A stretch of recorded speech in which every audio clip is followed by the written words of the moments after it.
Hello बच्चों, कैसे हैं हम लोग। स्वागत है आप सभी का वी वेक टॉपर्स में। बच्चों, आज हम लोग एक नया टॉपिक पढ़ेंगे। जैसे कि हम लोग ने पिछले बहुत टॉपिक पढ़े और पिछला वीडियो में आप लोग ने बहुत सारा अप्रिसिएशन दिखाया।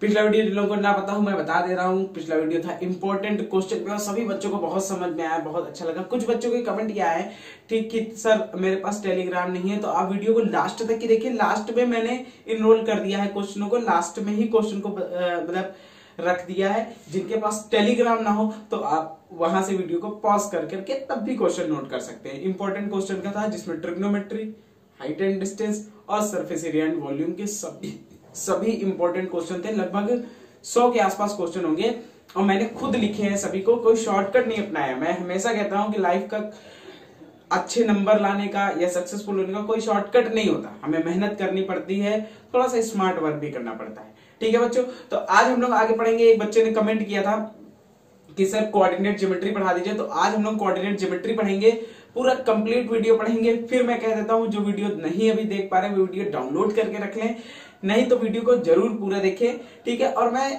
कह रहा हूं कि मैं पूरा सिलेबस कंप्लीट कराऊंगा, तो मैं पूरा सिलेबस आपका कंप्लीट कराऊंगा फ्री में और बेहतरीन तरीके से, और उसके बाद अनसॉल्व भी कराऊंगा। और अभी बहुत अच्छे अच्छे वीडियो आने वाले बीच बीच में। ठीक है, तो आप कमेंट करके बताओ नेक्स्ट टॉपिक बोल सकते हो। मैं सोच रहा हूं एक फॉर्मूले पे वीडियो लेते आऊं केवल, कि सारे टॉपिक के फॉर्मूले या बीच बीच में इंपॉर्टेंट क्वेश्चन के वीडियो में लाता रहूं। तो आप कमेंट करके नीचे जरूर बताओ, जरूर सभी बच्चे पहले वीडियो को पॉज करें और नीचे कमेंट करें, ठीक है, कि क्या चाहिए आपको। फिर हम लोग नेक्स्ट वीडियो में मिलेंगे। चलिए बच्चों, आज के हम लोग कोऑर्डिनेट ज्योमेट्री पढ़ते हैं। तो कोऑर्डिनेट ज्योमेट्री पढ़ना है बेटा, तो कोऑर्डिनेट ज्योमेट्री बहुत बेसिक से पढ़ेंगे और बहुत मजा आने वाला है। मैं कोऑर्डिनेट ज्योमेट्री बहुत अच्छे से पढ़ाने वाला हूं आपको। मेरा one of the most favourite chapter है निर्देशांक ज्यामिति, कोऑर्डिनेट ज्योमेट्री। ठीक है, तो निर्देशांक ज्यामिति में क्या है कि सबसे पहले बेटा हम लोग को जानना है कि एक्सिस के बारे में, कि व्हाट इज एक्सिस। एक्सिस क्या होता है। ठीक है, तो एक्सिस क्या होता है कि दो एक्सिस होते हैं, एक एक्स एक्सिस एक वाई एक्सिस होते हैं। एक्चुअली में 3 है, लेकिन वो हम लोग को इंटर में पढ़ना है 3D। ठीक है, यहाँ पे हम लोग 2D पढ़ते हैं। 2D मतलब 2 डायमेंशनल। 2 डायमेंशनल मतलब कि एक एक्स एक्सिस और एक वाई एक्सिस। ठीक है, अच्छा ये एक्स एक्सिस होता है, ये वाई एक्सिस होता है। ये एक्स एक्सिस की निगेटिव साइड होती है और ये वाई एक्सिस की निगेटिव साइड होती है, जिसे हम लोग एक्स डैश और वाई डैश से रिप्रेजेंट करते हैं। ये एक्स एक्सिस की पॉजिटिव साइड होती है, मतलब इधर +1 +2 +3 +4 +5 होता है। ये वाई एक्सिस की पॉजिटिव साइड होती है, मतलब इधर +1 +2 +3 +4 +5 होता है। ये एक्स एक्सिस की निगेटिव साइड होती है, -1 -2 -3 -4 -5। ये वाई एक्सिस की निगेटिव साइड -1 -2 -3 -4 और -5। ये एक्स एक्सिस की पॉजिटिव साइड, ये वाई एक्सिस की पॉजिटिव साइड, ये एक्स एक्सिस की निगेटिव साइड और ये वाई एक्सिस की निगेटिव साइड। ठीक है बच्चों, तो अब हम लोग जानते हैं कि ये एक्सिस होता है, इसके 4 भाग होते हैं, इन्हें हम लोग बोलते हैं क्वाड्रेंट। क्वाड्रेंट जिसे हम लोग हिंदी में बोलते हैं चतुर्थांश। ठीक है, और ये होता है हमारा फर्स्ट क्वाड्रेंट, इसको बोलते हैं प्रथम चतुर्थांश। फर्स्ट क्वाड्रेंट प्रथम चतुर्थांश। ये होता है बेटा सेकंड क्वाड्रेंट तृतीय चतुर्थांश। ये होता है थर्ड क्वाड्रेंट तृतीय चतुर्थांश और ये होता है फोर्थ क्वाड्रेंट, इसे बोलते हैं चतुर्थ चतुर्थांश। ठीक है बच्चों, अब जो मेरा पॉइंट होता है वो x, y के फॉर्म में होता है। ठीक है, अब ये जो होता है पहले x वाली वैल्यू होती है, फिर y वाली वैल्यू होती है। तो आप देखेंगे x पे भी पॉजिटिव है, y पे भी पॉजिटिव, इसका मतलब इस वाले क्वाड्रेंट में प्लस होता है। यहाँ पे x पे निगेटिव है, y पे पॉजिटिव है, तो x पे निगेटिव y पे पॉजिटिव प्लस होता है। यहाँ पे x और y दोनों पे निगेटिव है तो माइनस होता है। यहाँ पे x पे पॉजिटिव y पे निगेटिव, तो x पे पॉजिटिव y पे निगेटिव प्लस माइनस होता है। तो ऐसे पॉइंट निकलते, कोई चीज रटनी नहीं, आपको समझनी है। मैं आपको समझाऊंगा, एक एक चीज समझाऊंगा कि क्यों, क्या रीजन होता है इसका। ठीक, आप पूछ भी सकते हो कोई भी चीज कमेंट में। ठीक है, चलिए आगे बढ़ते हैं। एक्सिस जानने के बाद हम लोग इसको, जो एक्स वाला पॉइंट होता है, इसको हिंदी में बोलते हैं भुज बेटा। क्या बोलते हैं? भुज। और इसको बोलते हैं कोटि, या इंग्लिश की मैं बात करें तो इसको बोलते हैं एब्सिसा। इसको बोलते हैं ऑर्डिनेट, ठीक, इसको बोलते हैं ऑर्डिनेट, इसको बोलते हैं एब्सिसा, ठीक, भुज और कोटि, ठीक है बच्चों। अब इसके बाद हम लोग क्या बात करेंगे, इसके बाद आते हैं हम लोग फॉर्मूले में, और सारे फॉर्मूले एक साथ ही पढ़ लेंगे, ठीक है। आपको नोट जरूर करिएगा, नोट्स बना लीजिएगा। और मैं फिर कह दे रहा हूं कि जिन बच्चों को तक ये वीडियो नहीं जा पा रहा, जिन बच्चों को जरूरत है, तो आप वीडियो को जरूर शेयर करो बेटा, ताकि उन बच्चों तक की पहुंच सके जो बच्चे नहीं पढ़ पा रहे हैं। मैं सबको पढ़ाना चाहता हूं, मैं ज्यादा से ज्यादा बच्चों को पढ़ाना चाहता हूं, ठीक है। मुझे लोग जोड़ने हैं ज्यादा से ज्यादा, ठीक है। तो आप लोग मेरी मदद करें, तभी मुझे मोटिवेशन मिलेगा और मैं भी और वीडियो आपके लिए बनाने की कोशिश करूंगा। चलिए अब हम लोग जानते हैं बेटा दूरी के बारे में, कि जैसे मान लीजिए दो बिंदु हैं, एक बिंदु ये है, एक बिंदु ये है, ये ए बिंदु है, ये बी बिंदु है। ए बिंदु है x1, y1 और बी बिंदु है x2, y2। अब इसके बीच की जो डिस्टेंस होती है, ये दूरी है, ये दूरी निकालने का फॉर्मूला होता है डिस्टेंस d बराबर √x2 माइनस x1 का whole square plus y2 minus y1 का होल स्क्वायर। या इसको बेटा ऐसे भी लिख सकते हैं, distance is equal to x1 minus x2 का whole square plus y1 minus y2 का होल स्क्वायर। ये होता है डिस्टेंस फॉर्मूला, ठीक है, दो बिंदुओं के बीच की दूरी का सूत्र, ठीक है। अच्छा अब बच्चों क्या है कि दो बिंदुओं के बीच की दूरी का तो चलो ये फॉर्मूला हो गया, डिस्टेंस फॉर्मूला। अब अगर हम दो बिंदु दिए गए हैं और उनका मिड पॉइंट निकालना हो तो बड़ा आसान है, मैं आपको बता दे रहा हूं। देखिए क्वाड्रेंट में जैसे मान लीजिए दो बिंदु दिए गए, एक मान लेते हैं 4,4 दिया गया है, एक दिया गया 6,6। तो आप क्या कहोगे, इनका मध्य बिंदु भाई मिड पॉइंट क्या होगा, 5,5। भाई पहले 4,4 आएगा, फिर 5,5 आएगा, फिर तो 6,6 आएगा। इसका मतलब मिड पॉइंट निकला कैसे, आप देखिए कि आपने 4 और 6 को जोड़ के आधा कर दिया, देखिए 5 आ गया। 4 और 6 को जोड़ के आधा कर दिया, देखिए 5 आ गया। तो मिड पॉइंट क्या निकले, इन दोनों को जोड़ करके हमने आधा कर दिया, इन दोनों जोड़ करके आधा कर दिया, तो मिड पॉइंट का फॉर्मूला बन गया, ठीक है। तो mid point, coordinate of mid point, मध्य बिंदु के निर्देशांक, मध्य बिंदु के निर्देशांक। तो मध्य बिंदु के निर्देशांक का फॉर्मूला होता है बेटा x1 plus x2/2 y1 plus y2/2। ये होता है दो बिंदुओं के मध्य बिंदु का निर्देशांक, ठीक, दो बिंदुओं के मध्य बिंदु का निर्देशांक का ये फॉर्मूला होता है, ठीक। x1 plus x2/2 y1 plus y2/2 बना कैसे भाई, हमने पहले और लास्ट को जोड़ के आधा कर दिया, इसको जोड़ के आधा कर दिया, बन गया मध्य बिंदु निर्देशांक। आपको बात समझ में आई।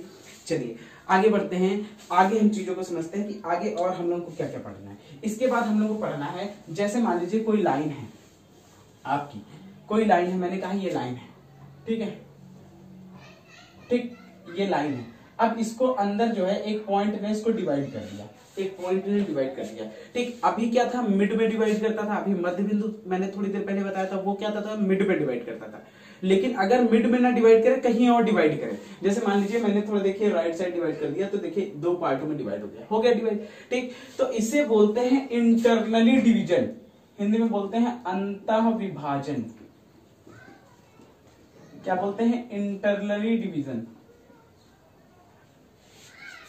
इंटरनली डिवीजन और डिवीजन, ठीक। अब जैसे मान लीजिए ये पॉइंट है x1, y1 और ये पॉइंट है x2, y2 और इसका डिवीजन है ये m और ये n, ठीक। तो अंतः विभाजन का जो फॉर्मूला होता है वो होता है mx2 plus nx1 upon m plus n और इसका होता है my2 plus ny1 upon m plus n। ये होता है अंतः विभाजन का फॉर्मूला। लेकिन अगर इसी लाइन को, अच्छा ये अंतः विभाजन का फॉर्मूला होता है, लेकिन एक्चुअली में होता क्या है कि ये जो होते हैं भाई, देखिए मैंने अभी थोड़ी देर पहले आपके मध्य बिंदु के निर्देशांक निकाले, मध्य बिंदु के क्या निकाले, निर्देशांक निकाले, मतलब उसके पॉइंट निकाले पॉइंट। यहाँ पे अगर पॉइंट मध्य बिंदु पे ना हो, कहीं और हो, तब उसके जो कोऑर्डिनेट होते हैं, निर्देशांक होते हैं, वो ये होते हैं। अब आप जानते हो किसी के कोऑर्डिनेट जो होते हैं वो x, y के फॉर्म में होते हैं, तो इसको ऐसे भी लिख सकते हैं कि कैपिटल X जो हो जाएगा वो mx2 plus nx1 upon m plus 1 हो जाएगा और कैपिटल Y हो जाएगा my2 plus ny1 upon m plus 1 हो जाएगा। ये हो जाएगा कैपिटल एक्स और कैपिटल वाई। लेकिन इसी को अगर हम बाह्य विभाजन समझे, बाह्य विभाजन कैसे होगा, जैसे मान लीजिए ये दो लाइन है, ठीक है, और x1 y1 ये x2 y2 इसके पॉइंट है, और इसको हमने आगे बढ़ा दिया और यहाँ पे कोई पॉइंट ने इसको, ठीक है, इंटरसेक्ट कर दिया, तो इसे बोलते हैं बाह्य विभाजन। ठीक है, दो बिंदुओं के बाहर, दो बिंदुओं के बीच की दूरी के बाहर कोई पॉइंट अगर उसको डिवाइड करे, आगे बढ़ाने पर अगर उसको कोई डिवाइड करे तो उसे बोलते हैं बाह्य विभाजन, क्योंकि बाहर कर रहा है ना, बाहर विभाजन कर रहा है, इसलिए उसे बाह्य विभाजन बोलते हैं, एक्सटर्नल डिवीजन। ठीक है, बाह्य विभाजन, बाह्य विभाजन, एक्सटर्नली डिवीजन, एक्सटर्नली डिवीजन, बाह्य विभाजन। अब बाह्य विभाजन क्या होता है, तो बाह्य विभाजन होता है mx2 minus mx1 upon m plus n, और my2 minus ny1 upon m plus n, m minus n, sorry. ठीक, इसमें बस माइनस लग जाता है और कुछ नहीं होता। ठीक है, ये mn अगर रेशियो में डिवाइड कर दिया गया तो। ठीक, अब वही चीज है कि इसके कोऑर्डिनेट है तो एक कैपिटल एक्स हो जाएगा, कैपिटल वाई हो जाएगा। कैपिटल एक्स अगर निकालना चाहे तो mx2 minus nx1 upon m minus n, या कैपिटल वाई देखे तो my2 minus ny1 upon m minus n। ठीक, तो ये जो हो जाएगा अंतः विभाजन और बाह्य विभाजन के क्या हो जाएंगे, फॉर्मूले हो जाएंगे। ठीक है, अंतः विभाजन में बीच में प्लस होता है, बाह्य विभाजन में माइनस होता है। किसे अंतः विभाजन कहते हैं, किसे बाह्य विभाजन कहते हैं, आप अच्छे समझ गए होंगे।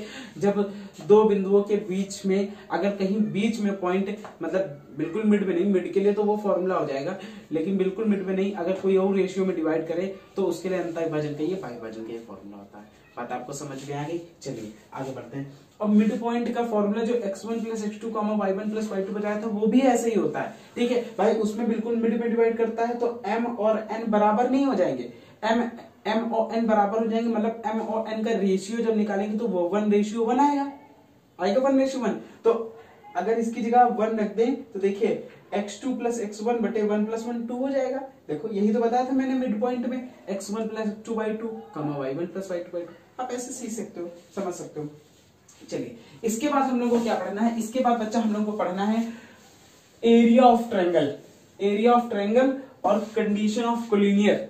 ठीक है, मतलब एरिया ऑफ ट्रायंगल मतलब त्रिभुज का क्षेत्रफल। ठीक है, एरिया ऑफ ट्रायंगल मतलब त्रिभुज का क्षेत्रफल। देखिए एरिया ऑफ ट्रायंगल, देखो एक त्रिभुज का क्षेत्रफल क्या होता है, जैसे मान लीजिए एक त्रिभुज दिया गया है, ठीक, ए बी सी। ए के कोऑर्डिनेट है x1 y1, बी के कोऑर्डिनेट है x2 y2 और सी के कोऑर्डिनेट है x3 y3। ये तीन कोऑर्डिनेट है और इसका एरिया निकालना हो तो एरिया होता है half x1 y2 minus y3 plus x2 y3 minus y1 plus x3 y1 minus y2। ये होता है ट्रायंगल के एरिया का फॉर्मूला। आप याद करने का तरीका क्या है भाई, ऐसे लिखिए 1 2 3 लिखा। पहले हम क्या जाएंगे 1 2 3, पहले हम लोग 1 से चलेंगे 1 2 3, ये देखिए 1 2 3। अब हम लोग कहां से आएंगे, अब हम लोग की बारी आएगी 2 से, फिर 2 3 1, ये देखिए 2 3 1, ये देखिए 2 3 1। अब पहले 1 से चले थे, फिर 2 से चले, अब कहां चलेंगे 3 से चलेंगे, 3 1 2 3 1 2 3 1 2। ये त्रिभुज के क्षेत्रफल का फॉर्मूला होता है। ठीक है, अब बात करते हैं कोलिनियर की, कि कोलिनियर को हिंदी में बोलते हैं सररेख। सररेख की क्या स्थिति होती है, देखिए सररेख की स्थिति ये होती है, सररेख का मतलब होता है एक ही रेखा में, एक ही रेखा में। अगर जैसे मान लीजिए ट्रायंगल बना है तो इसका ये कुछ एरिया है, ये एरिया है कि नहीं भाई, एरिया का मतलब क्या होता है, मेरा ये क्षेत्र है। जैसे हम लोग अपने प्लाट में जाते कहते हैं ये मेरा प्लाट है, ये मेरा क्षेत्र है, ये मेरा एरिया है। ठीक है, यही कहते हो। अगर कोलिनियर का मतलब होता है कि एक ही रेखा में, अगर एक ही रेखा में 3 पॉइंट हो जाएंगे x1 y1 x2 y2 और x3 y3, अगर एक ही रेखा में बेटा तीनों पॉइंट हो जाएंगे तो उसका एरिया 0 नहीं हो जाएगा। क्यों, क्योंकि हमको तो कुछ देख नहीं रहा, हमको तो एक लाइन दिख रही सीधी सीधी, एरिया तो मेरा खत्म ही हो गया, खत्म हो गया। तो कोलिनियर की कंडीशन है सररेख होने का प्रतिबंध, कंडीशन ऑफ कोलिनियर। ठीक, संरेख होने का प्रतिबंध क्या होता है, एरिया जो हो जाता है वो 0 हो जाता है। और जब एरिया बेटा 0 होगा तो ये 2 0 में चला जाएगा, ये भी 0, तो बचता केवल यही है कि x1 y2 minus y3 plus x2 y3 minus y1 plus x3 y1 minus y2। ठीक, तो ये क्या हो जाता है कि ये एरिया जो हो जाता है वो 0 हो जाता है, उसे ही हम लोग बोलते हैं संरेख। संरेख मतलब कोलिनियर। बात समझ में आ गई बच्चा? कोलिनियर की क्या कंडीशन होती है आपको समझ में आ गया होगा। चलिए आगे बढ़ते हैं। संरेख, तो ये जो सारे फॉर्मूले थे ये आपके हो गए। संरेख का मतलब ही यही होता है कि तीनों एक ही रेखा में, अगर तीनों एक ही रेखा में होंगे तो तीनों अगर एक ही रेखा में होंगे तो उनका एरिया 0 हो जाएगा, और एरिया 0 हो जाएगा इसका मतलब एरिया मैंने 0 कर दिया, 2 भी 0 में चला गया, 0 हो गया। तो ये होता है संरेख होने का प्रतिबंध, कंडीशन ऑफ कोलिनियर। ठीक, इसको दूसरी तरह से भी करते हैं। दूसरी तरह से मैं आपको अगर बताना चाहूं तो जैसे मान लीजिए इसको डिस्टेंस फॉर्मूले से भी कर सकते हैं, संरेख को प्रूफ डिस्टेंस फॉर्मूले से भी कर सकते हैं। तो आप अगर ये तीनों पॉइंट लिख दें तो आप AC को क्या कहेंगे, AC बराबर क्या होना चाहिए, AB प्लस BC। ठीक, मतलब AB और BC को अगर जोड़ दे तो AC बराबर आना चाहिए, तो ये भी ऐसे भी संरेख कर सकते हैं। ठीक है, बस इसमें डिस्टेंस फॉर्मूला सब में लगाना पड़ेगा, ये डायरेक्ट तरीका है। ठीक है, तो आपको समझ में आ गई होगी बात। अब हम लोग आगे जाते हैं बेटा, और आगे पहले एक्सरसाइज में बढ़ते हैं। तो इंपॉर्टेंट क्वेश्चन को सारे करेंगे जो पेपर में आए हुए हैं, तो एक्साइटेड रहो, मैं सारे इंपॉर्टेंट क्वेश्चन इसी में बता दूंगा। ठीक है, और फिर आप अगर डेडिकेटेड वीडियो कहेंगे तो डेडिकेटेड वीडियो भी आ जाएगा। चले बच्चों शुरू करते हैं। ठीक है, एक्सरसाइज 7.1।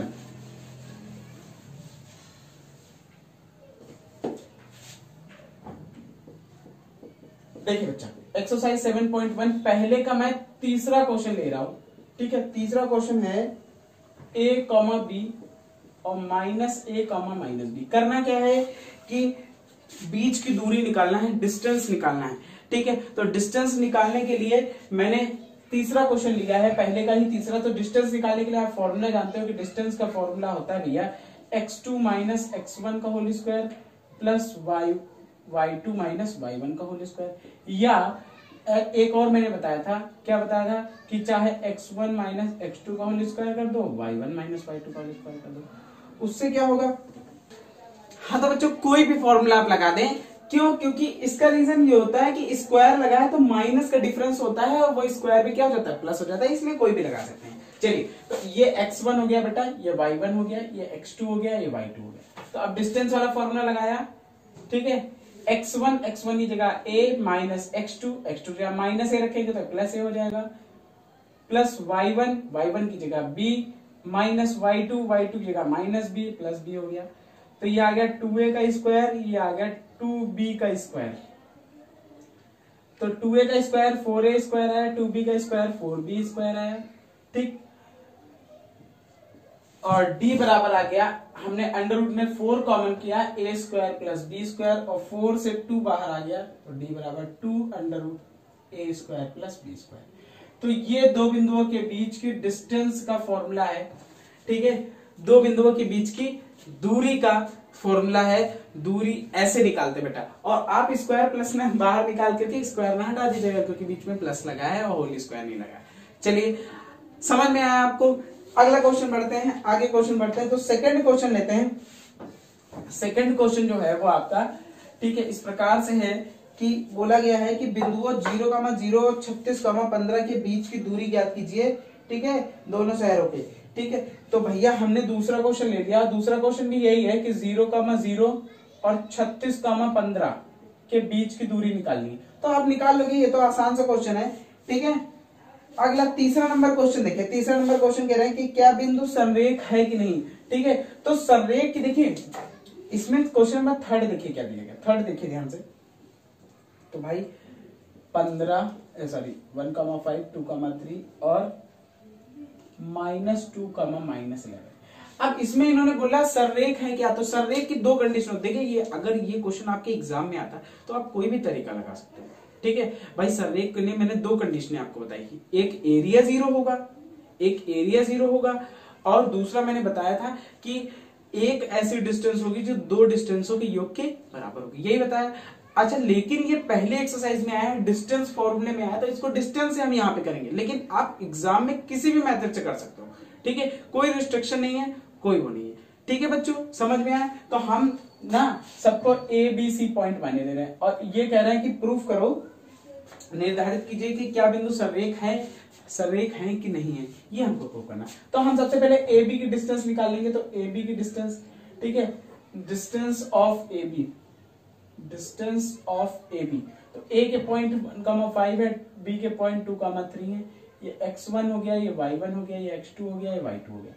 तो ए बी की डिस्टेंस होती है x1 माइनस x2 का whole square plus y1 minus y2 का होल स्क्वायर, ये माइनस 1 का स्क्वायर, ये 2 का स्क्वायर, ठीक, माइनस 1 का स्क्वायर प्लस 1 हो जाएगा, 2 का स्क्वायर 4 हो जाएगा, तो ये आ गया √5, ये आ गई ए बी की डिस्टेंस।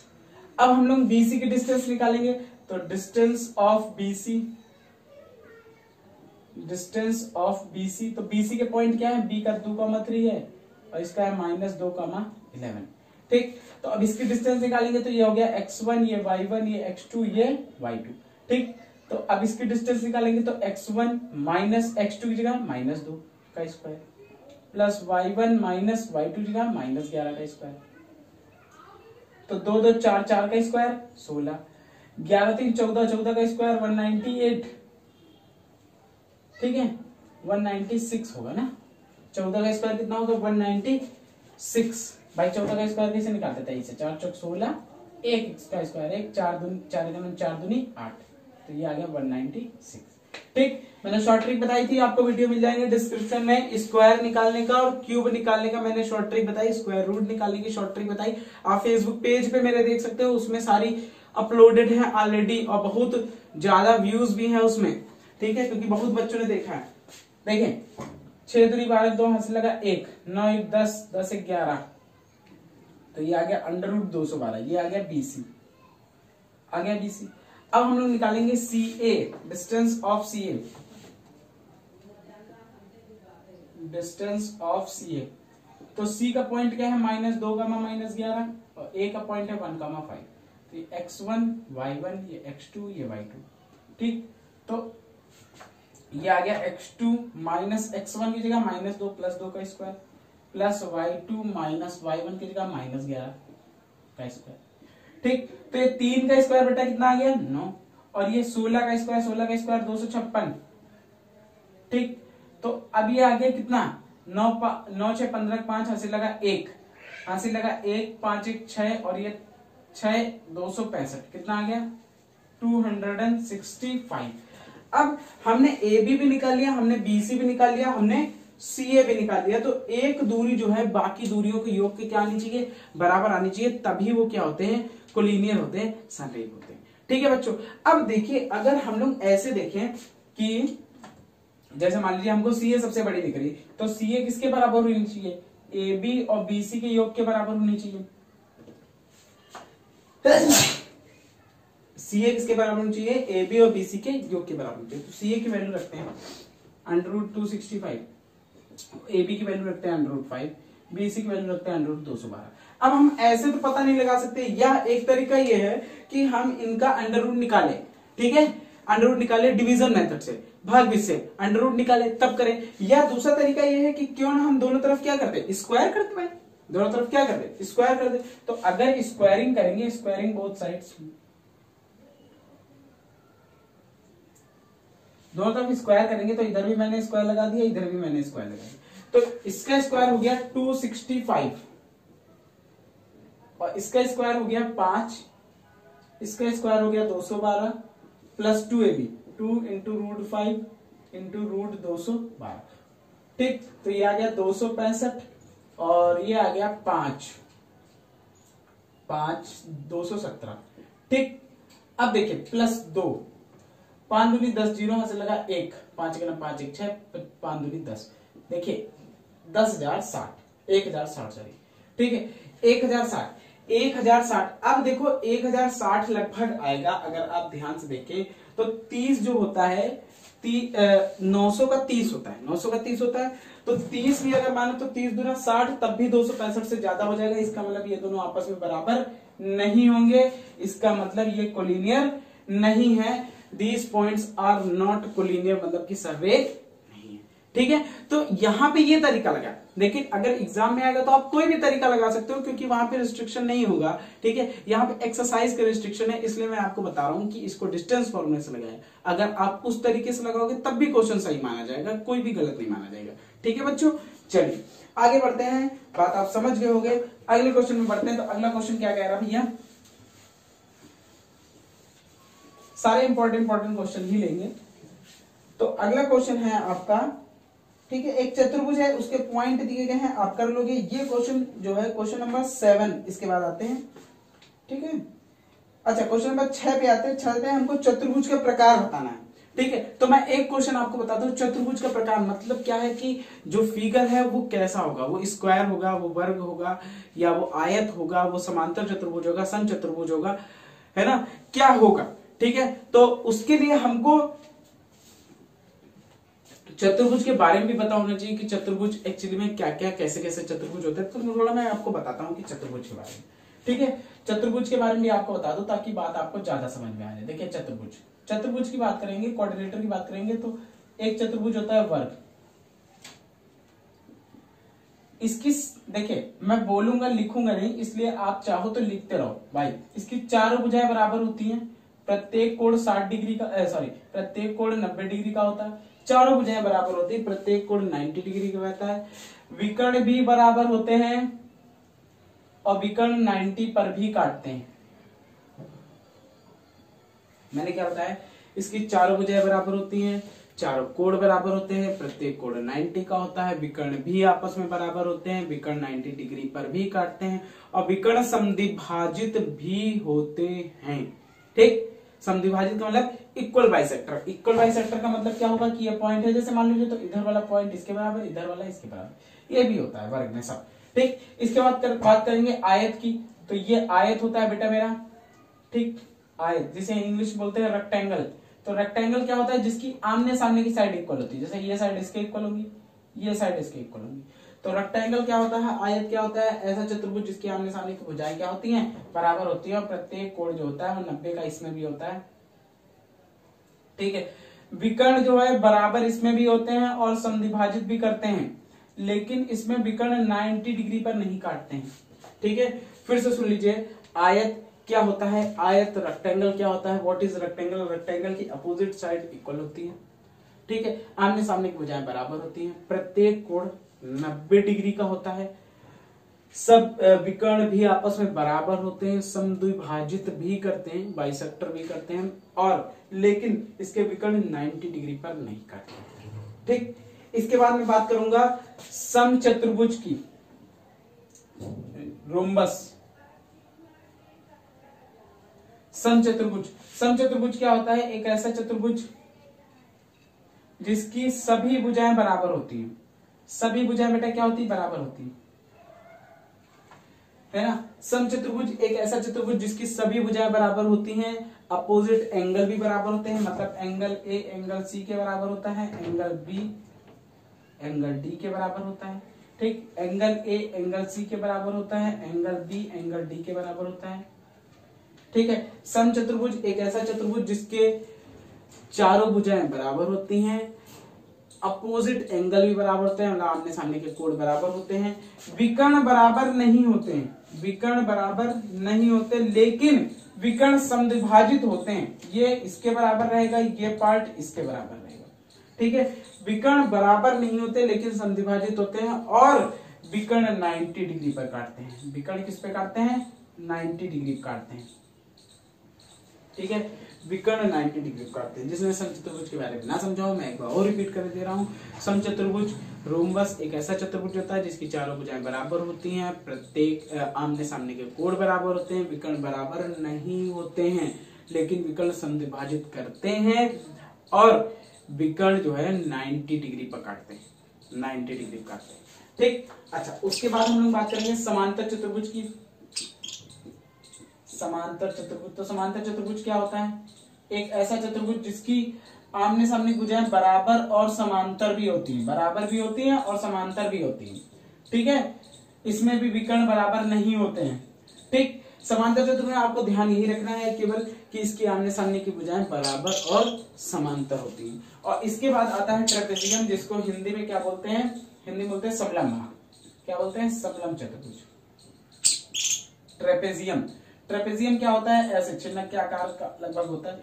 ट्रेपेजियम में क्या होता है कि आमने सामने की भुजाएं केवल ये वाली दोनों भुजाएं, ऊपर और नीचे की भुजाएं जो होती है वो समांतर होती है। क्या होती है? समांतर होती है। तो इतने तरह के मैंने चतुर्भुज बताया, मैंने कहा चतुर्भुज भी आपको बता देता हूं ताकि आपको ऐसा ना लगे कि नहीं कुछ हमको नहीं आता है, सब कुछ आता है, क्योंकि मैं पढ़ा रहा हूं तो मैं हर एक चीज कवर करूंगा। ठीक है, आपको बिल्कुल घबराने की जरूरत नहीं, आप मेरे साथ रहो, बस जितनी चीजें हैं वो तैयार करते हो। देखिए चीजें कब ज्यादा हो जाएंगी आपको पता नहीं चलेगा, इसलिए मैं कहता हूं कि वीडियो रिपीट कर करके बार बार देखो, उन चीजों को रिवीजन करो। जैसे मैंने आपको अगर ट्रिग्नोमेट्री पढ़ा दिया, मैंने हाइट एंड डिस्टेंस पढ़ा, देखिए कितनी जल्दी चीजें ज्यादा हो जाती है। अब अगर देखिए, अब अगर कोई बच्चा देखेगा तो वो कहेगा देखिए ट्रिग्नोमेट्री भी पढ़नी है, हाइट एंड डिस्टेंस भी पढ़नी है, सरफेस एरिया भी मैं पढ़ा चुका हूँ, इंपॉर्टेंट क्वेश्चन का वीडियो भी दे चुका हूँ, 4 वीडियो हो गए। उसके बाद आज हम लोग कोऑर्डिनेट ज्योमेट्री पढ़े, तो 5 जिसमें 4 टॉपिक खत्म हो गए, 4 टॉपिक खत्म हो गया, आपको 4 टॉपिक पढ़ने। ठीक है, तो 4 टॉपिक, समय कब निकल जाएगा और कब आपका सिलेबस कंप्लीट हो जाएगा आपको खुद नहीं पता चलेगा। तो आपको चीजों को पढ़ते रहना है। मैं कहता हूं चीजों को रिवाइज करते रहिए, पीछे पढ़ते रहिए, लगातार पढ़ते रहिए। ठीक है, आप उसको मिस ना करिए। ठीक, चलिए बच्चों आगे बढ़ते हैं। तो आगे अब हम लोग आते हैं क्वेश्चन पे। तो एक क्वेश्चन मैं लेके आपको दिखाता हूं। ठीक है, चतुर्भुज में देखिए पहला क्वेश्चन है आपका -1, -2, 1, -0, -1, -2 और -3, 0। ये हैं आपके, ठीक है, 4 पॉइंट। अब ये आपके पॉइंट हैं। अब इन पॉइंटों से आपको बताना है कि ये जो चतुर्भुज बनना है ये कौन सा चतुर्भुज। ठीक है, चतुर्भुज बनना है, कौन सा चतुर्भुज बनना है। तो सबसे पहले हम सबकी डिस्टेंस निकालेंगे, ए बी सी डी, सबके डिस्टेंस निकालेंगे। तो पहले हम ए बी डिस्टेंस निकालेंगे। ठीक है, देखिए ए बी डिस्टेंस निकालेंगे तो ए बी वाला पॉइंट -1, -2, 1, 0 है। तो ये x1 हो गया, ये y1 हो गया, ये x2 हो गया, ये y2 हो गया। और डिस्टेंस निकालेंगे, डिस्टेंस किसकी? ए बी की निकालेंगे।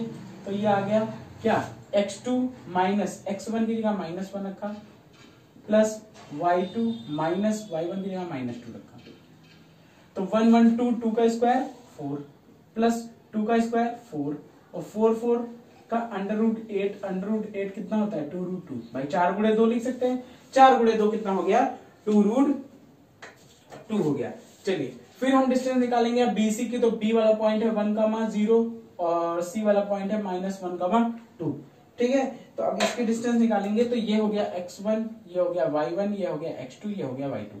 ठीक, अब डिस्टेंस निकालेंगे BC की। तो BC की डिस्टेंस निकालेंगे तो x1 माइनस x2 -1 है, +1 का square, plus y1 minus y2 का स्क्वायर। ठीक, तो 1, 1, 2 का स्क्वायर 4, -2 का स्क्वायर 4, और 4, 4 तो √8, ये भी कितना आ गया? 2√2। ठीक, अब हम लोग CD निकालेंगे। तो C का पॉइंट है -1, 2 और D का पॉइंट है -3, 0। ये x1 हो गया, ये y1 हो गया, ये x2 हो गया, ये y2 हो गया। तो डिस्टेंस निकालेंगे हम लोग CD की। तो CD की डिस्टेंस निकालेंगे तो x1 माइनस x2 की जगह -3, प्लस 3 का स्क्वायर, प्लस y1 की जगह 2, माइनस y2 की जगह 0 का स्क्वायर।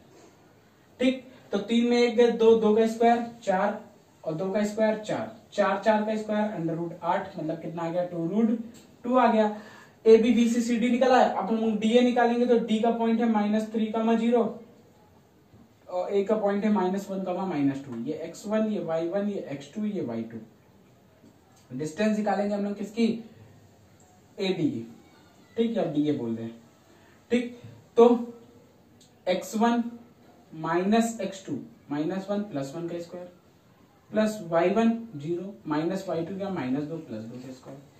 तो ये आ गया 3 में 1 गए, 2 का स्क्वायर 4, 2 का स्क्वायर 4, 4 √8 कितना आ गया? 2√2। तो आप कहेंगे देखिए चारों भुजाएं बराबर होगी, AB BC CD और DA, सभी की डिस्टेंस कितनी आ गई? 2√2। तो आप कहेंगे भैया ये तो वर्ग हो गया। ठीक है। लेकिन मैं अगर कहूं तो ये वर्ग भी हो सकता है, ये समचतुर्भुज भी हो सकता है, लेकिन होगा कोई एक ही फिगर, चाहे ये वर्ग होगा चाहे ये समचतुर्भुज होगा। अच्छा, तो लेकिन अब आप कैसे कहोगे कि सर ये वर्ग होगा, सर ये समचतुर्भुज होगा?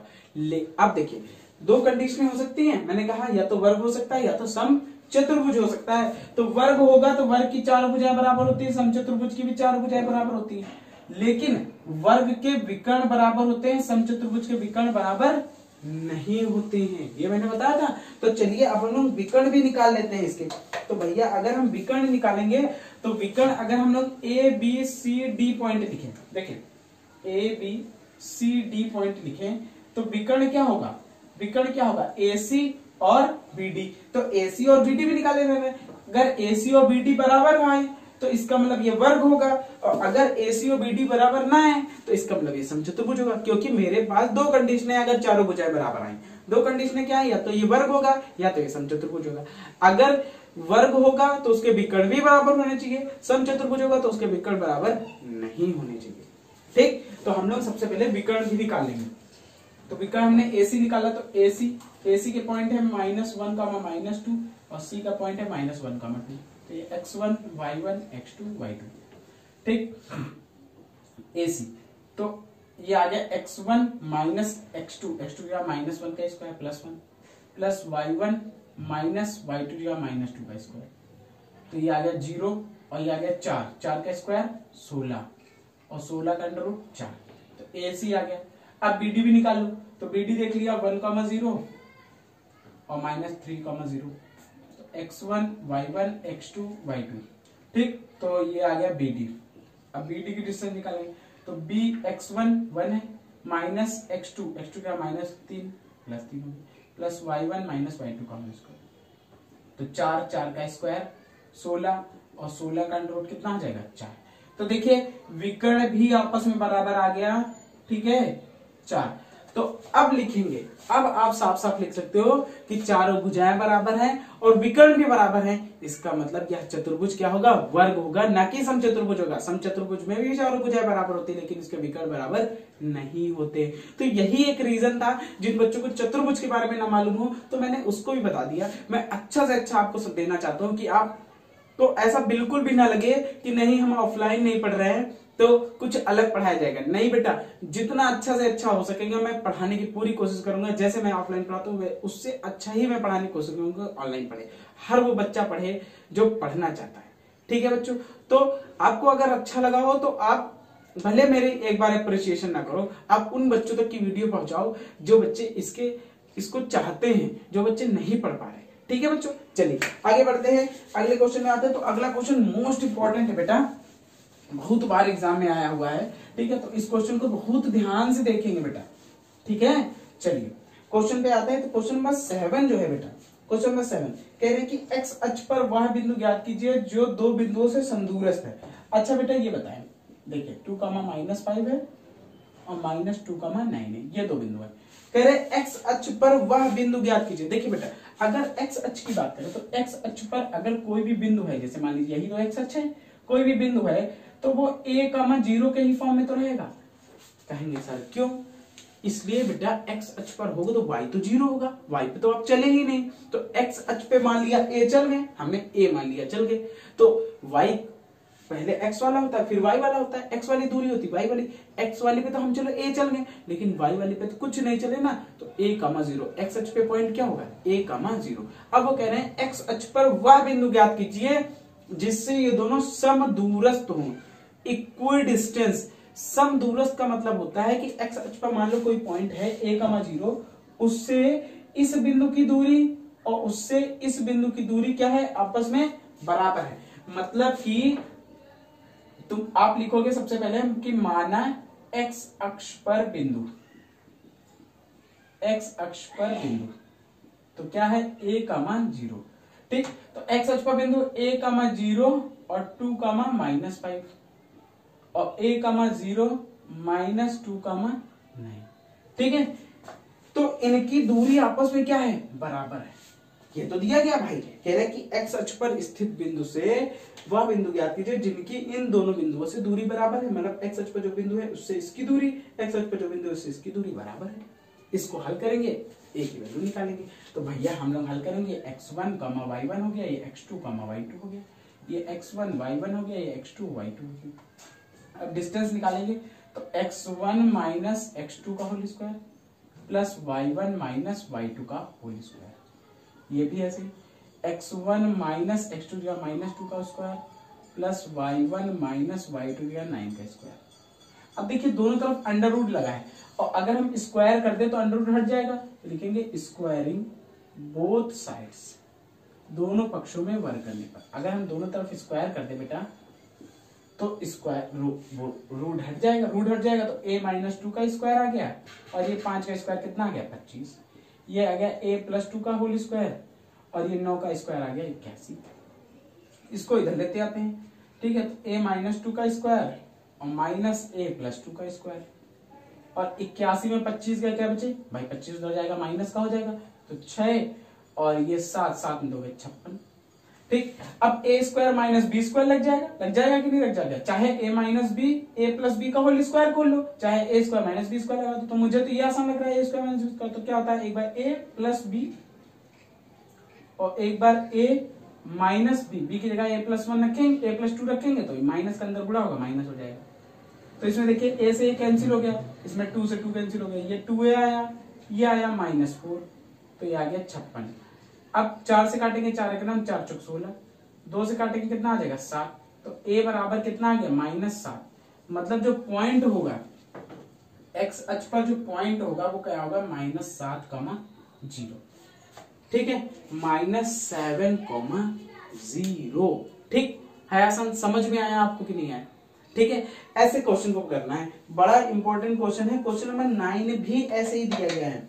ठीक है, कह रहे हैं कि एक उन्होंने तो x अक्ष की जगह एक पॉइंट दे दिया गया x,6 और उससे कह रहे हैं कि ये दूरी बताइए, तो आप कर लोगे। ठीक है, और क्वेश्चन नंबर 10 बहुत इंपॉर्टेंट है, 10 मैं बताऊंगा आपको। ठीक है, चलिए 10 नंबर क्वेश्चन देखते हैं। क्वेश्चन नंबर 10,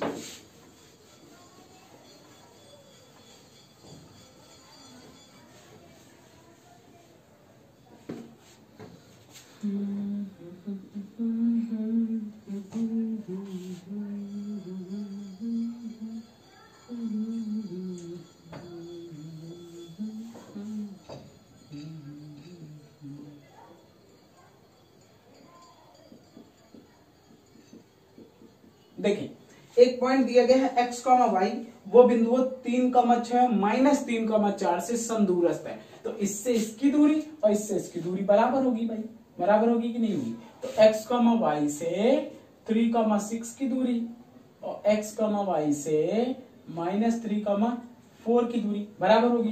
तो इसके लिए लगाएंगे अंडर रूट, ये x1 हो गया, ये y1 हो गया, ये x2 हो गया, ये y2 हो गया, ये x1 y1 x2 y2। ठीक, तो x1 माइनस x2 का square plus y1 minus y2 का स्क्वायर, ये भी ऐसे x1 माइनस x2 दिया -3 + 3 का square plus y1 minus y2 का स्क्वायर। तो फिर वही बात, स्क्वायर कर देंगे दोनों तरफ तो अंडर रूट हट जाएगा, स्क्वायरिंग बोथ साइड्स। ठीक, तो स्क्वायर हट दिया, अंडर रूट हट गया। अब ये आ गया x -3 का होल स्क्वायर, y -6। अब x -3 का होल स्क्वायर खोले तो a square plus b square -2ab, इसका स्क्वायर खोले a square plus b square -2ab, इसका खोले a square plus b square plus 2ab, इसका स्क्वायर खोले a square plus b square -2ab। ठीक, अब देखें x स्क्वायर 3 का स्क्वायर, x स्क्वायर 3 का स्क्वायर, y स्क्वायर कैंसिल हो गया। तो अब बचा क्या, बचा ये 6x माइनस का, ये 36 बचा 6 का स्क्वायर, ये 6 दूनी 12y बचा। ठीक, ये बचा 6x प्लस का, ये बचा 16 और ये बचा 8y बच गया भाई। सबको एक तरफ कर लेते हैं, सबको उस तरफ ले जाओ।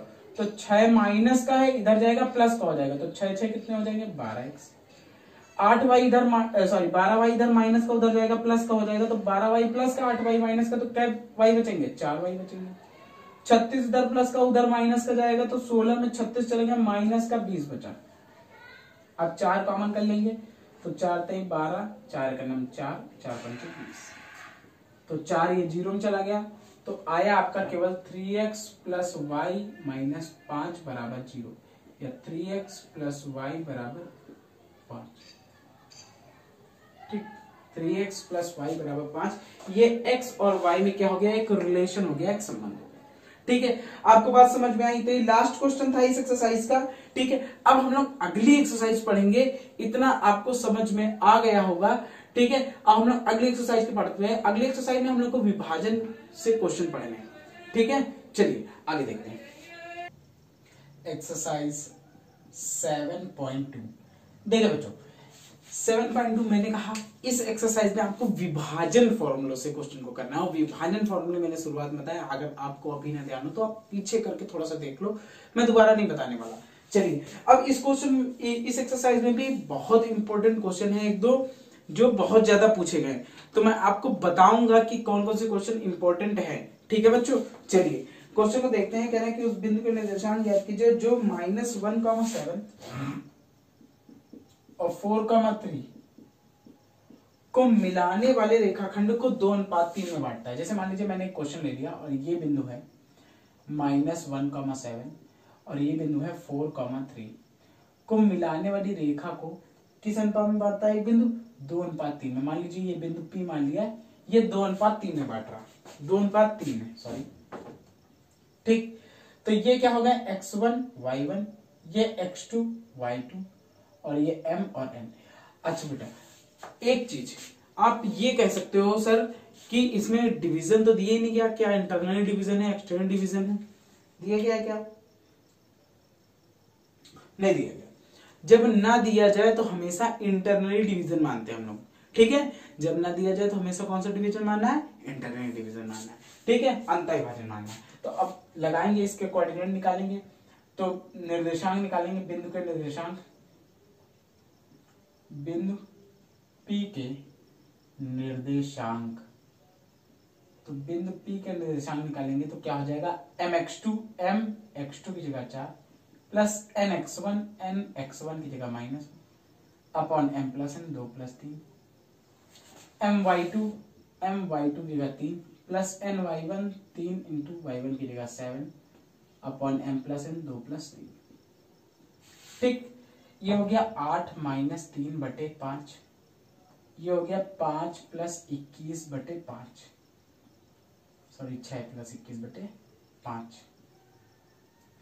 ये आ गया 5 बटे 5 और ये आ गया 27 बटे 5 और ये इससे कैंसिल हो गया, तो क्या आ गया 1,27/5। ठीक, ये जो है वो पॉइंट आ गया 7 3 21 6 27, हाँ ठीक है 27 बटे 5। तो ये वो बिंदु होंगे जो इसको विभाजन करते होंगे। ठीक है बच्चों, समझ में आई बात? इसका जो अगला क्वेश्चन मैं बताने जा रहा हूँ बहुत इंपॉर्टेंट है, बहुत बार पूछा गया है और ऐसा क्वेश्चन आने की बहुत ज्यादा संभावना है। आप चीजों को ध्यान से समझिए। देख बेटा, क्वेश्चन में जो सेकंड है और बड़ा आसान सा क्वेश्चन है। कह रहे हैं कि बिंदु 4, -1 और -2, -3 4, -1 है और -2, -3 को जोड़ने वाली रेखाखंड समत्रिभाजित करने वाले बिंदु को लेना, मतलब कि समत्रिभाजित। ठीक है, समत्रिभाजित मतलब समान 3 भागों में बांटने वाले बिंदु के निर्देशांक निकालने। हमको समान 3 भागों में बांटना है। समान 3 भागों में बांटना है, जैसे मान लीजिए ये A पॉइंट है, ये B पॉइंट है। अब इसको 3 इक्वल पार्ट में बांटना है, तो मान लीजिए एक P हो गया, एक Q हो गया। देखिए 1 2 3 3 पार्टों में बट गया, 3 इक्वल पार्टों में। चलिए अब इसके कोऑर्डिनेट कैसे निकालेंगे? अच्छा, अगर आप बात करेंगे P के कोऑर्डिनेट के लिए, तो कोऑर्डिनेट ऑफ P की बात करेंगे, मतलब कि बिंदु P के निर्देशांक की बात करेंगे। किसकी बात करेंगे? बिंदु P के निर्देशांक की बात करेंगे, बिंदु P के निर्देशांक की बात करेंगे। तो आप देखेंगे कि भाई मेरे x1 y1 तो यही रहेंगे भाई, 4, -2 -2, -3, ये x1 y1, ये x2 y2, ये तो पॉइंट तो यही रह गया, लेकिन बिंदु P के लिए रेशियो क्या होगा ये आपको समझना पड़ेगा। ठीक है, तो आप अगर बिंदु P पर ध्यान दें तो इधर देखिए एक पार्ट है और इधर कितने पार्ट है, इधर दो पार्ट है भाई, एक पार्ट ये, एक पार्ट ये, दो पार्ट। तो जो बिंदु P के लिए रेशियो हो जाएगा वो 1:2 हो जाएगा, एक पार्ट इधर है, दो पार्ट इधर है, तो 1:2 हो जाएगा ये mn का रेशियो बिंदु P के लिए। ठीक, तो अब हम इसको निकालेंगे, तो अब कोऑर्डिनेट निकाल लीजिए, mx2 की जगह -2 प्लस nx1 की जगह 4 अपॉन m प्लस n, और my2 plus n y1 upon m plus n। ठीक, -2 प्लस 8/3 -3 -2/3 6/3 ये -5/3 6/3 कितना आ जाएगा 2 -5/3। तो जो बिंदु P के निर्देशांक आ जाएंगे वो ये आ जाएंगे ये। अच्छा, अब Q की जब बात करेंगे तो Q के लिए पॉइंट तो यही रहेंगे। बिंदु Q के निर्देशांक की अगर बात करेंगे बच्चा, बिंदु Q के निर्देशांक की अगर बात करेंगे तो 4, -1 -2, -3 x1 y1 x2 y2। और इसमें बिंदु P Q के लिए अगर आप देखें तो दो पार्ट इधर है, एक पार्ट इधर है, मतलब जो रेशियो हो जाएगा वो 2:1 हो जाएगा mn का। mn का रेशियो कितना आ जाएगा 2:1, क्योंकि Q के लिए दो पार्ट इधर है, एक पार्ट इधर है। आपको बात समझ में आ रही होगी। ठीक, चलिए अब Q के निर्देशांक लगाते हैं तो m x2 की जगह -2 प्लस n x1 की जगह 4 upon m plus n 2 + 1 m y2 की जगह -3 प्लस n की जगह 1 y1 की जगह -1 अपॉन m प्लस n 2 + 1। ठीक, तो -4 + 4/3 -6 -1/3, तो ये आ जाएगा 0 और ये आ जाएगा -7/3, और ये हो जाएंगे बिंदु Q के कोऑर्डिनेट और ये हो जाएंगे बिंदु P के कोऑर्डिनेट। बताइए बच्चों, बात समझ में आई? और अगर बात समझ में आई तो तुरंत लाइक का बटन दबा दो और शेयर कर दो। ठीक है, ताकि ज्यादा से ज्यादा बच्चों को मिल सके मौका पढ़ने का। ठीक, चलिए इसके बाद हम लोग क्वेश्चन की बात करेंगे। तो इसके बाद जो क्वेश्चन है वो एक स्कूल वाला क्वेश्चन है, बड़ा आसान सा क्वेश्चन, ये आप कर सकते हो। ठीक है, क्वेश्चन नंबर 4 देखते हैं। ठीक है, क्वेश्चन नंबर 4, इसको मुझे बताना पड़ेगा। क्वेश्चन नंबर 4 देखते हैं। इसके पहले वाला ग्रीन फ्लैग येलो फ्लैग वाला अगर आप कमेंट करेंगे तो मैं इसको भी बता दूंगा। ठीक है, और आप जो क्वेश्चन आपको नहीं आते, किसी बच्चे ने अभी तक मुझे क्वेश्चन पूछा नहीं है, ठीक है, तो आप जरूर पूछो। ठीक है, मैं क्यों पढ़ा रहा हूं, मैं इसीलिए तो पढ़ा रहा हूं ताकि आपकी आवश्यकता पूरी हो। आप पूछो, मैं बताऊं। ठीक है, तो आप पहले वीडियो को रोको और जो क्वेश्चन आपको नहीं आता आप पूछो। ठीक, पढ़ो। देखो, ये एक निशानी होती है अच्छे स्टूडेंट की, जब स्टूडेंट पढ़ेगा तभी तो पूछेगा। इसका मतलब मैं क्या समझू कि आप पढ़ते नहीं हो? देखिए, आप पढ़ो और पढ़ो उसके साथ पूछो भी। ठीक है, जब आप पढ़ोगे तभी आपके डाउट्स आएंगे, तभी आपको पूछने का मौका मिलेगा और तभी मैं आपको बताऊंगा। ठीक है बच्चों, आप पूछिए, मैं पढ़ाता हूँ। चलिए अगले क्वेश्चन पे आते हैं। क्वेश्चन नंबर 4 पे आते हैं। कह रहे हैं क्वेश्चन नंबर 4 है, बिंदु -3,10 और 6,8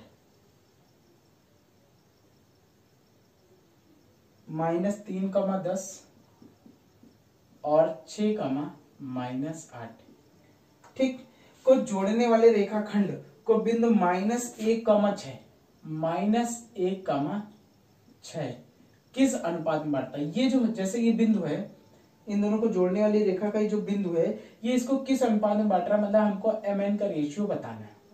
ठीक है, अच्छा mn का रेशियो बताने के लिए हम पॉइंट नहीं निकालना, हमको पॉइंट तो हमको गिवन ही है भाई। पॉइंट ये देखिए, जो इसको डिवाइड कर रहा है, जो P पॉइंट है, ये AB पॉइंट होगा, और ये जो P पॉइंट इसको डिवाइड कर रहा है m रेशियो के, P के कोऑर्डिनेट तो दिए गए, P का हमको फॉर्मूला थोड़ी लगाना है, कोऑर्डिनेट तो नहीं निकालना। तो अब हमको क्या करना, हम चाहे x वाला फॉर्मूला लगा दे, कैपिटल X वाला, चाहे कैपिटल Y वाला लगा दे। तो कैपिटल X वाला मान लिया मैंने लगा दिया, तो क्या होता है mx2 nx1 upon m plus n, यही होता है। ये x1 हो गया, ये y1 हो गया, ये x2 हो गया, ये y2 हो गया, ये हो गया कैपिटल X, ये हो गया कैपिटल Y। तो कैपिटल X की जगह -1 m x2 की जगह 6 प्लस n x1 की जगह -3 अपॉन m प्लस n आ गया। अब क्रॉस गुणा कर देंगे तो -m माइनस n, ये आ गया 6m माइनस 3n आ गया। अब m को उधर ले जाएंगे तो इधर माइनस का इधर जुड़ जाएगा तो 7m हो जाएंगे, इधर माइनस का 3n इधर प्लस का 3n आएगा, प्लस का 3n माइनस 1n हो जाएगा तो 2n बचेगा। अब n को नीचे लेते जाओ, 7 को इधर लेते आओ, तो 2/7 बराबर m/n। तो m रेशियो n क्या आ गया 2:7, m रेशियो n क्या आ गया 2:7। और यही निकालना था, चाहे आप कैपिटल Y का फॉर्मूला निकालते तब भी यही निकलता, आप चाहे लगा के घर में देख लेना, तो है आसान तरीका। ठीक ऐसे निकालते। जब हमको कोऑर्डिनेट निकालना होगा, पॉइंट निकालने होंगे, तो हम पॉइंट निकालने के लिए उस फॉर्मूले का यूज करेंगे।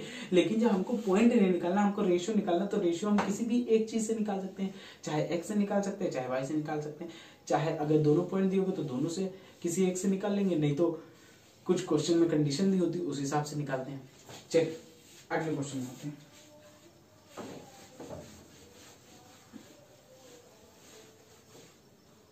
अगला क्वेश्चन है क्वेश्चन नंबर 5। कह रहे कि वह अनुपात ज्ञात कीजिए जिसको बिंदु -1,5 और -4,5 को मिलाने वाली रेखाखंड x अक्ष से विभाजित करती है।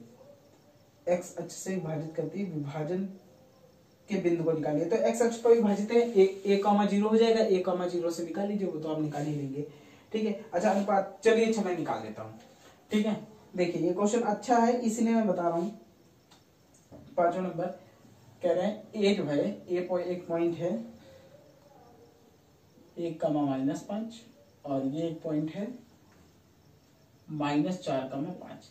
अब इन दोनों को मिलाने वाली रेखा जो है एक्स अक्ष को विभाजित करी, एक्स अक्ष को विभाजित करी। जैसे मान लीजिए एक्स अक्ष को विभाजित करे तो एक्स अक्ष को विभाजित करी तो एक्स अक्ष पे पॉइंट होते हैं 1,0। मैं पहले ही बता चुका हूं आपको। एक्स अक्ष पे विभाजित कर रही तो एक्स अक्ष पे x,0 या a,0 लिख लो भाई। एक्स अक्ष पे कोई भी पॉइंट होगा तो उसके लिए y क्या होगा 0 होगा। जब आप एक्स अक्ष पे रहोगे तो y पे थोड़ी ना रहोगे, तो इसीलिए y 0 होगा, इसीलिए y 0 है। ठीक, चलिए अब हमको इसके पॉइंट, ये पॉइंट निकालना है, मतलब किस अनुपात में काटते हैं, अनुपात निकालना है। तो आप मुझे ये बताइए y 0 है, capital X A capital Y 0 है, तो आप 0 वाला पकड़ो ना, 0 वाले तो और आसान हो जाएगा। तो कैपिटल Y पकड़ते हैं तो क्या होता है m y2 plus n y1 upon m plus n। ये x1, ये y1, ये x2 और ये y2। तो y की जगह 0 रखा, m नहीं पता है, y2 5 है, प्लस n y1 है -5 अपॉन m प्लस n। ये इधर 0 में चला जाएगा तो 0 हो गया 5m माइनस 5n। ठीक, तो 5n को इधर लाए तो प्लस का 5n हो गया और ये हो गया 5m। ठीक, इस 5 को नीचे लेते हैं, इस n को नीचे लेते हैं, तो m/n बराबर 5 अपॉन 5। तो m रेशियो n बराबर 1:1। ठीक, ये एक कट गया, एक m ratio n equal to क्या हो गया 1:। और यही इस सवाल का उत्तर हो जाएगा। आपको बात समझ में आई, चीज समझ में आई होगी। ठीक है, कि क्वेश्चन को एक्चुअली में हाउ टू सॉल्व, कैसे करना है। ठीक है, चलिए अगला क्वेश्चन करते हैं। क्वेश्चन नंबर 7 बड़ा बढ़िया सा क्वेश्चन है। ठीक है, और जल्दी से हम लोग इसको खत्म करेंगे। आप बात को समझ पा रहे हो, बहुत आसान है। वीडियो थोड़ा सा लंबा जरूर होगा, लेकिन मैंने कहा बहुत वैल्यूएबल होगा, बहुत वैल्यूएबल होगा उन सभी बच्चों के लिए जो नहीं पढ़ पा रहे। ठीक, आप समझ नहीं रहे हो इस वीडियो की कितनी ज्यादा वैल्यू होगी। ठीक है, आपको लगता है कि वीडियो बनाना आसान होता है, लेकिन जब 12-12, 13-13 घंटे की क्लास लेने के बाद भी इतनी एनर्जी मेंटेन करना, आपको पढ़ाना, इसकी जिम्मेदारी लेना, क्योंकि आपसे वादा किया है कि मैं आपको पूरा सिलेबस पढ़ाऊंगा, तो इस वादे पर कायम रहने के लिए मुझे पढ़ाना पड़ता है। ठीक है, चलिए, और थोड़ी सी दुआएं भी मिल जाती है आपके उससे, थोड़ा सा लोग प्यार करते हैं, अप्रिशिएट करते हैं। चलिए क्वेश्चन नंबर 7वां कह रहे हैं कि बिंदु ए के निर्देशांक निकालिए। ठीक है, जिसका व्यास जहां ए बी वृत्त, एक वृत्त का व्यास है, केंद्र ये है और बी के पॉइंट दिए गए। देखें एक सर्कल मैंने बना लिया जिसका सेंटर जो है वो 2,-3 है, 2,-3 है, और AB जो है एक व्यास है, AB व्यास है, ये O है, बी जो है वो 1,4 है। हमको ए के कोऑर्डिनेट निकालने हैं। ए के कोऑर्डिनेट हमने मान लिए x, y। ठीक है, माना बिंदु ए के निर्देशांक x, y। ए का निर्देशांक क्या बना? x, y। अच्छा आप ये बताइए, जो व्यास होता है, डायमीटर होता है, डायमीटर के मिड में ही तो सेंटर होता है। डायमीटर, ये डायमीटर है। पहली बात तो डायमीटर क्या होता है, व्यास क्या होता है? जो रेखा केंद्र से होकर जाती है, जो रेखा केंद्र से होकर जाती है उसे हम लोग कहते हैं व्यास। जो रेखा केंद्र से होकर जाती है उसे हम लोग व्यास बोलते हैं। और आप जानते हो बेटा, जो व्यास होता है वो क्या होता है? वो जो व्यास होता है उसके मिड में कौन सा पॉइंट होता है? केंद्र होता है। उसके मिड ही में तो केंद्र होता है। क्यों केंद्र होता है? क्योंकि केंद्र से यहाँ तक की दूरी त्रिज्या, केंद्र से यहाँ तक की दूरी त्रिज्या, त्रिज्या आपस में बराबर होगी, तो इसके मध्य में केंद्र होता है कि नहीं होता? चलिए, तो इसका मतलब ए बी का मिड पॉइंट ही तो ये होगा। तो लिखेंगे ए बी का मध्य बिंदु क्या होगा? ओ होगा। ठीक, तो ए बी, अब ए बी के कोऑर्डिनेट की बात करेंगे तो x1 ये होगा, ये y1 होगा, ये x2 होगा, ये y2 होगा। क्या होता है मध्य बिंदु का निर्देशांक? x1 प्लस x2, x2 की जगह 1, y2 कामा y1 प्लस y2 की जगह 4/2। ठीक, और ये मिड पॉइंट कौन है? 2, -। ठीक, अब देखिए x वाले के साथ x का कंपैरिजन कर दीजिए, y वाले के साथ y वाले कंपैरिजन कर दीजिए। ठीक है, इधर लिखेंगे तुलना करने पर, तुलना करने पर x प्लस 1/2 बराबर 2, 2 जा कितना हो जाएगा? 4। तो x प्लस 1 बराबर 4, x बराबर कितना आ गया? 3। x बराबर कितना आ गया? 3। y प्लस 4/2 बराबर -3, तो 3 जा -6, y प्लस 4 बराबर -6, y बराबर -6 -4 बराबर -10। तो y की जगह -10 आ गया और x की जगह 3 आ गया। तो जब के पॉइंट हो गए वो हो गए 3, -10, 3, -10, ये आपके पॉइंट हो गए बिंदु ए के। बताइए बात समझ में आई है? आसान की नहीं है?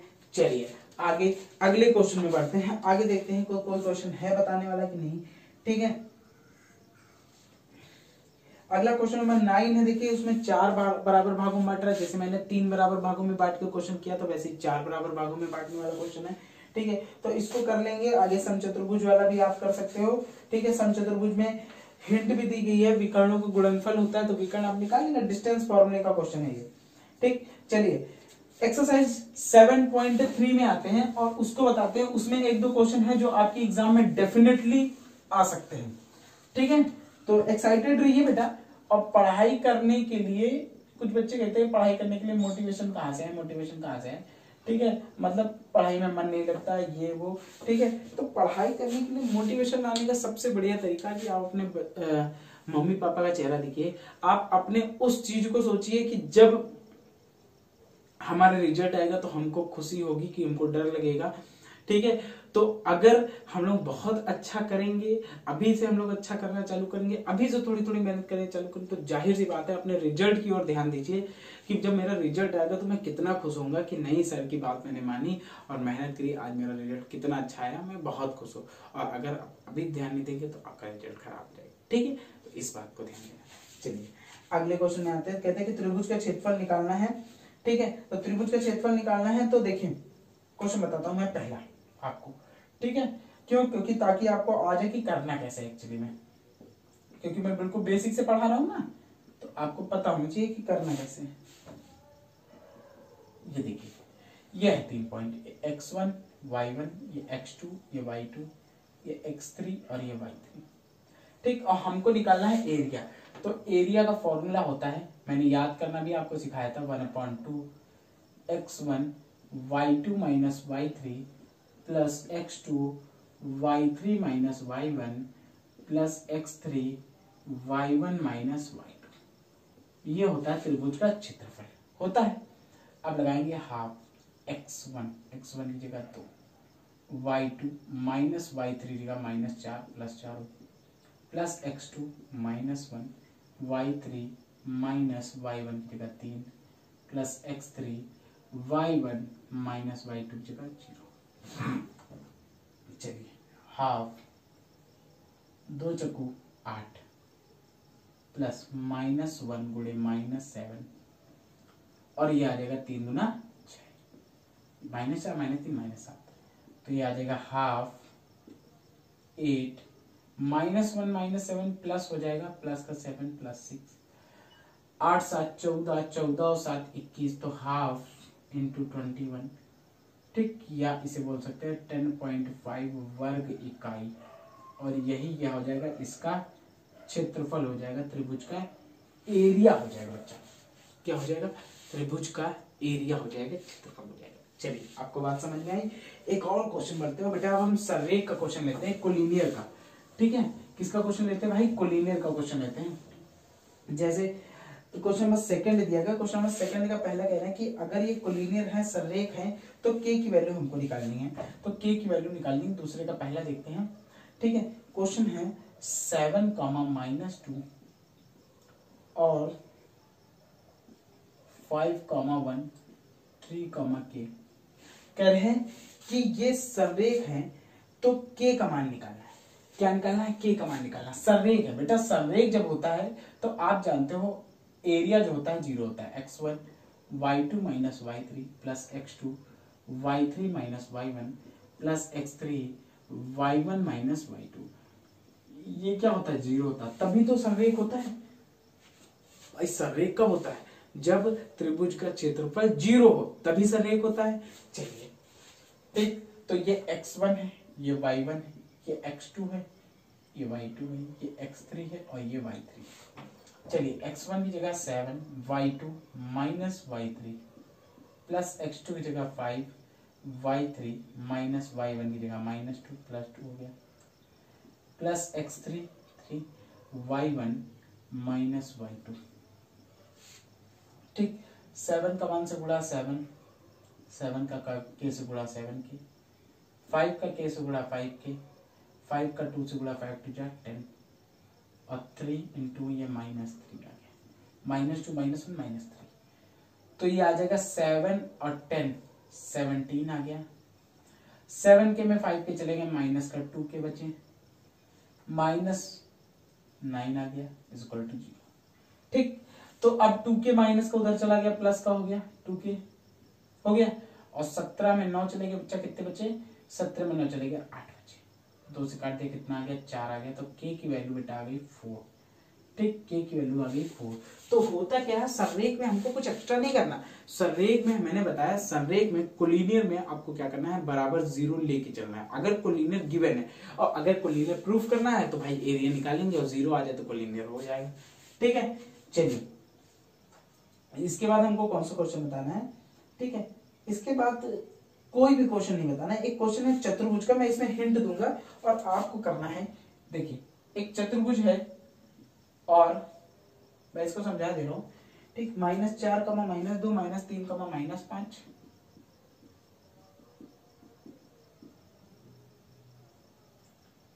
और 3, -2 और 3,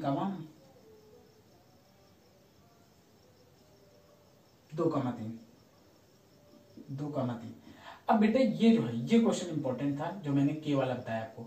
ये क्वेश्चन, अब इसका एरिया निकालना, तो आप इसको क्या करो? हाफ कर दो, आधा कर दो और इस त्रिभुज का एरिया अलग निकाल लो 3 कोऑर्डिनेट रख के। इस त्रिभुज का एरिया अलग निकाल लो 3 कोऑर्डिनेट रख के और दोनों को क्या करो? सम कर दो, जोड़ दो। अगर दोनों को जोड़ दोगे तो पूरे चतुर्भुज का एरिया आ जाएगा। बात समझ लो ना? तो इस तरह से करना। आज का वीडियो आपको कैसा लगा बच्चों? पहले आप लोग जाएंगे नहीं, पहले नीचे कमेंट करके बताएंगे कि वीडियो कैसा लगा, लाइक करेंगे और शेयर जरूर करेंगे ताकि उन बच्चों तक की बात पहुंच सके जिनको इनकी आवश्यकता है। ठीक है बच्चों, तो सभी को वीडियो देखना है, वीडियो को शेयर करना है। अगर आप नहीं देख सकते हो तो आपको डाउनलोड करके रख लेना और कमेंट जरूर करना है कि नेक्स्ट वीडियो आपको कैसा चाहिए। मैं सोच रहा हूँ फॉर्मूले पे, ठीक है, क्योंकि मेरे प्रेडिक्शन रहता है ना कि आपको कैसा पसंद आएगा वीडियो, फॉर्मूले वाला पसंद आएगा क्या बिना फॉर्मूले वाला कराओ। तो पहले मैं सोच रहा हूँ फॉर्मूले वाला, या आप कमेंट करके बताओ कि सर कोई डेडिकेटेड क्वेश्चन, जैसे मान लीजिए कभी कभी कुछ तरह के क्वेश्चन नहीं आते बच्चों को, जैसे √3 का परिमेय संख्या है, ठीक है, इस तरह के क्वेश्चन मुझे बताने हैं, ठीक है। और नहीं तो कुछ बच्चे उस तरह चैप्टर वाइज कह रहे थे कि चैप्टर ही सर पढ़ा दीजिए तुम्हें, तो सभी बातें आपको बतानी है, ठीक है। चलिए हम लोग नेक्स्ट वीडियो मिलते हैं, तब तक के लिए जय हिंद जय भारत।